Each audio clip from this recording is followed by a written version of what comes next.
Hello, I'm the Short Gal, and this is my show.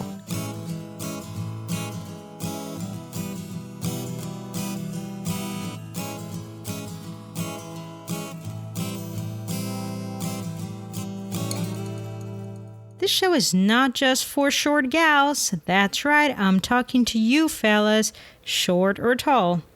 The idea for this title is to use it as a metaphor, as I see being short a disadvantage in the society I live in today.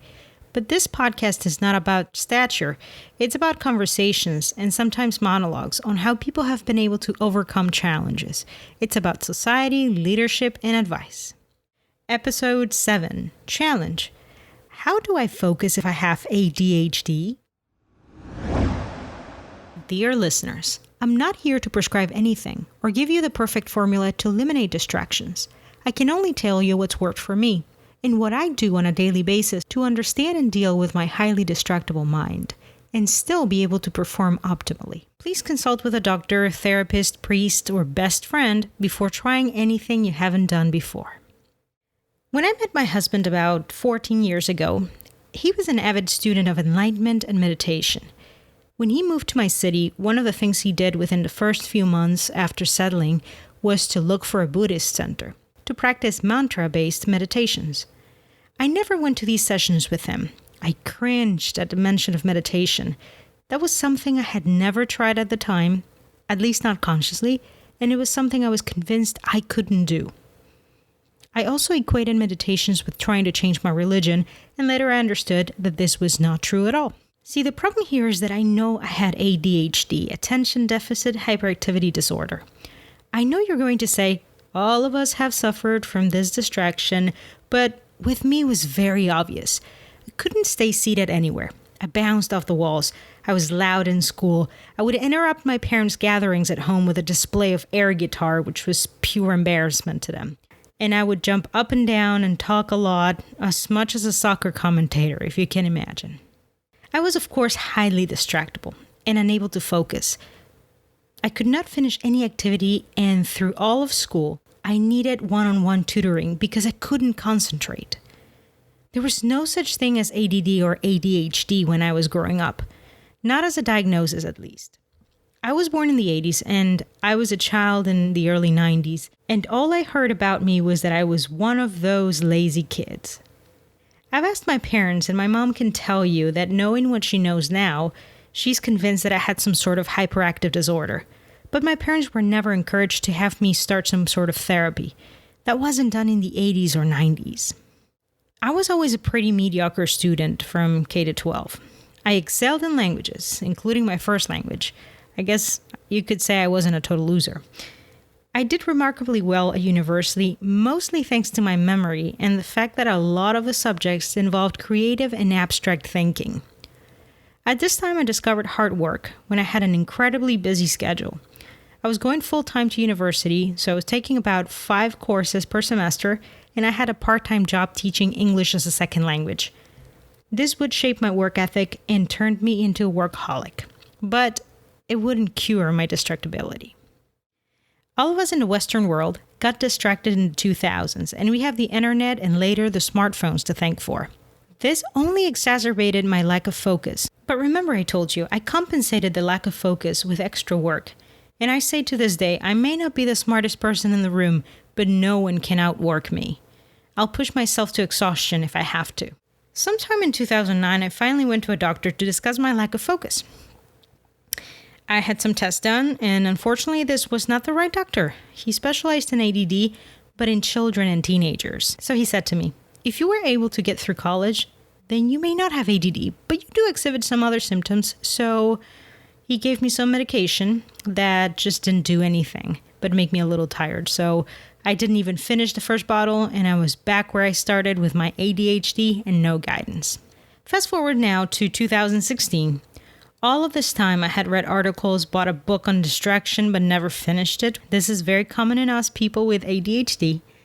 I still refused to meditate until one day my good friend Pilar, you know her, she was in my last episode, recommended a mindfulness meditation class.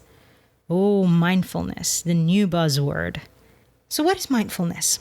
In a world that perceives multitasking as gold, which is not, and we talked about this on episode 6, Mindfulness brings you back to the present. It means that you are consciously deciding and telling your brain to stay here and not drift and to come back home when it starts to wander.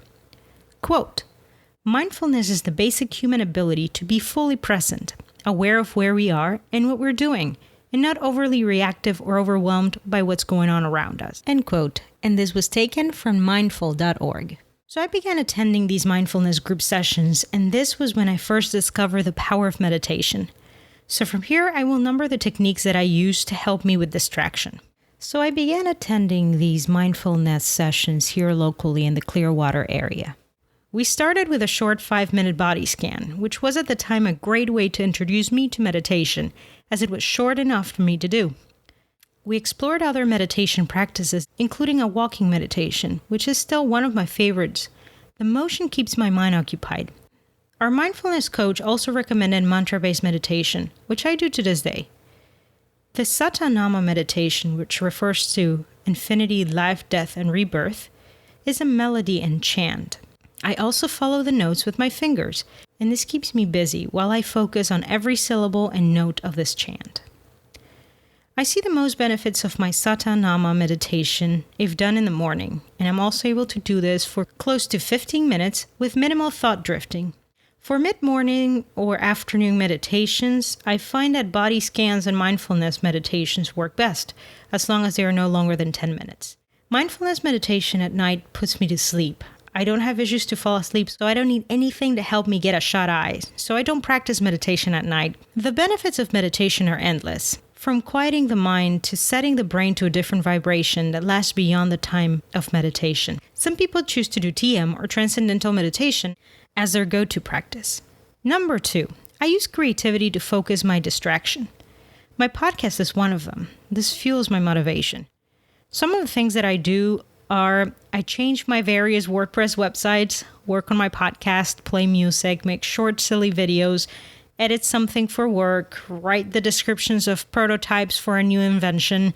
So my distraction becomes a productive type of distraction. Number 3, I practice appreciation with a rosary.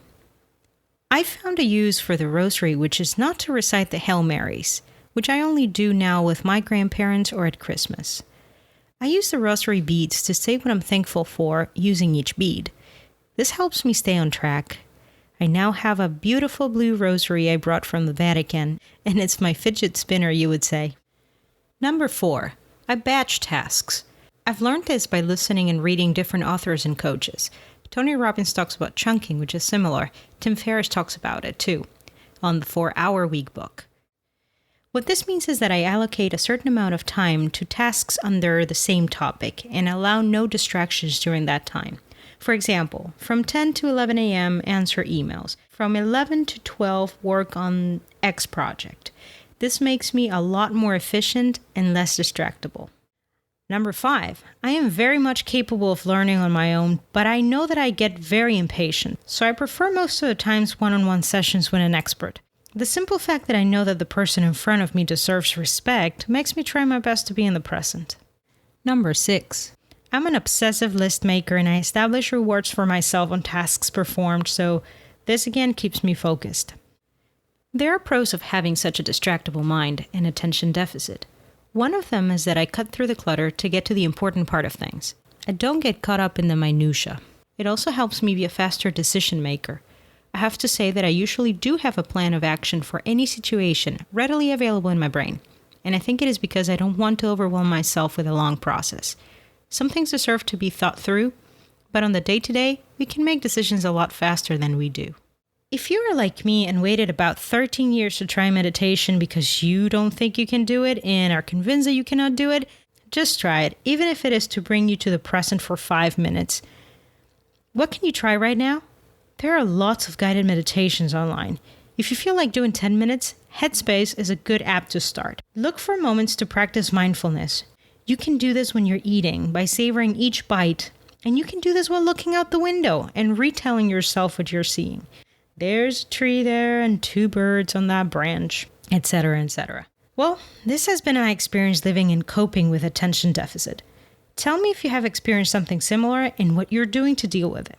Or maybe you're not dealing with it and you want to start somewhere. Send me a comment. I'd love to hear from you. This was a short gal, and I hope this was a helpful episode. Bye!